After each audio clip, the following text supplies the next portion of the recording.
حضرت سلمہ رضی اللہ تعالیٰ عنہ بیان کرتی ہیں، ایک دفعہ حضور نبی اکرم صلی اللہ علیہ وسلم ایک صحرا میں سے گزر رہے تھے۔ کسی ندا دینے والے نے آپ کو یا رسول اللہ کہہ کر پکارا۔ آپ اس کی آواز کی طرف متوجہ ہوئے، کہیں آپ کو سامنے کوئی نظر نہ آیا۔ آپ نے دوبارہ غور سے دیکھا، وہاں ایک ہرنی بندھی ہوئی تھی۔ اس نے عرض کیا، یا رسول اللہ، میرے نزدیک تشریف لائیے۔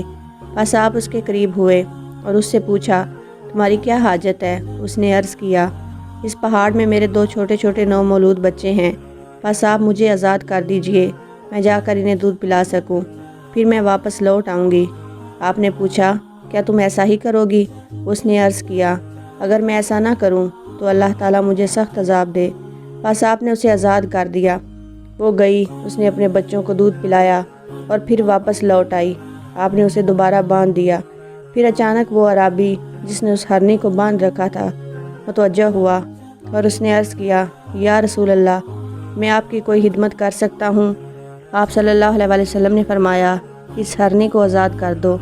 بس اس عرابی نے فوراً اسے آزاد کر دیا۔